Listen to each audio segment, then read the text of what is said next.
За өнөөдрийн хичээлийн сэдэв өгүүлбэрийн дэлгэрүүлэх хувиргал. Хичээлийн зорилго өгүүлбэрийг төрөл бүрийн утгаар нэмэн дэлгэрүүлж найруулах. Бид хэлэнд үндсэн 4 хувиргал бай. Тиймэд нь хураах, салаалах, дэлгэрүүлэх, тонгорох. Өгүүлбэрийн гишүүдийг нэмэх, хасах, байрыг нь хөдөлгөн сэлгэх, нэг үг хэлхийг нөгөө хэлгээр солих, нэр ба үйл гишүүдийг хувиргах, үүргийг нь солих зэргээр өөрчлөхийг өгүүлбэрийн хувиргал гэдэг. Үүнээс бид өнөөдрийн хичээлээр өгүүлбэрийн утгасныг тодтогч өргөжүүлэн ярьж өчхийг өгүүлбэрийн дэлгэрүүлэх хувиргал нэг. Дэлгэрүүлэх хувиргалын талаар авч үзэх нэ. Тэр тусмаа өгүүлбэрийг дэлгэрүүлнэ гэсэн. Дэлгэрүүлэх хувиргалын тэгвэл үндсэн 3 арга байт юм байна. Цөм өгүүлбэрт гишүүн нэмнэ, цөм өгүүлбэрийг хэлцээр дэлгэрүүлнэ, цөм өгүүлбэрт гишүүн өгүүлбэр нэмнэ. За энэхүү 3 аргатай бид өгүүлбэр өгсөн байна. Жишээгээр хэдүүл ярилцъя.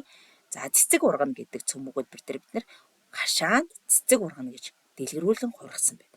Хөвгүүд тоглоно гэдэг дээр хөвгүүд хөл бөмбөг тоглоно гэдэг энд бол дандаа дэлгэрүүлэгч гишүүд нэмэн дэлгэрүүлж хувиржээ. Эмээ баярлав гэдэг өгүүлбэр дээр эмээ хөлн газар хүрэхгүй баярлав. Бид найзууд юм, бид зүү орох зайгүй найзууд юм гэдэг дээр хэл зүгээр одоо нэмэн дэлгэрүүлсэн байна. Дүү ирв гэсэн өгүүлбэрийг үд өнгөрөхийн өмнө дүү ирв буюу цөм өгүүлбэрт гишүүн өгүүлбэр нэмж дэлгэрүүлжээ. За эхийг дэлгэрүүлэн хувиргахад юуг анхаарах вэ гэхээр түлхүүр үгийг бүрэн өгүүлбэр болгож замаар дэлгэрүүлдэг. Эхийн гол санааг үйл явдал баримтаар дэлгэрүүлдэг. Эхэд уран дүрсэл үнэлгээ дүгнэлт нэмж дэлгэрүүлдэг. Эхэд өөрийн сэтгэл мэдрэмж үзэл бодлоо оруулж дэлгэрүүлдэг байна.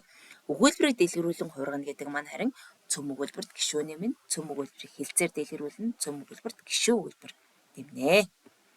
Бид нэр түрүү ярьсан тийм ээ. За дэлгэрүүлнэ гэдгийг ярихын тулд бас дэлгэрүүлэгч гишүүдийн талаар мэдж явах хэрэгтэй.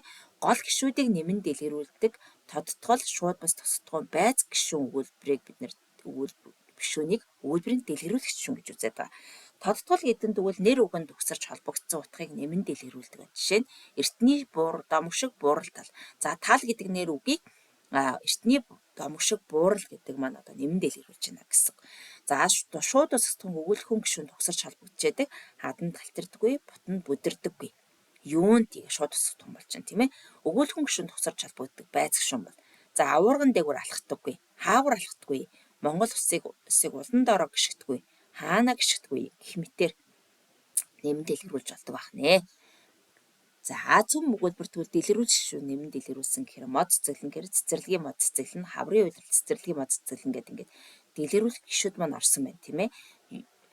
Тодтол гишүү маань орсон байна. За цөм өгүүлбэрийг хэл зүг өгүүлбэрээр одоо нэмэн дэлгэрүүлнэ гэхээр өвөө гашир хүн шүү. Өвөө хал үзэж гашир суусан хүн шүү. Хал үзэж гэдэг маань хэл зүг орж ирж байгаа. Алаг буурны холбоотой ах トゥ гэхээр бас хэл зүг ороод ирж байна. За хүн хүнээ түшин жаргана хорвоод баяр бэлхнаа гэдэг энэ цөм өгүүлбэрт гишүүн болбол нэмж дэлгэрүүлнэ гэхээр хүн хүнээ түшин жаргах хорвоод баяр бэлхнэ гэдэг энэ хоёр өгүүлбэрийг нэмж дэлгэрүүлсэн. Нийлүүлээд одоо гишүүн өгүүлбэр болгож дэлгэрүүлсэн байна гэсэн.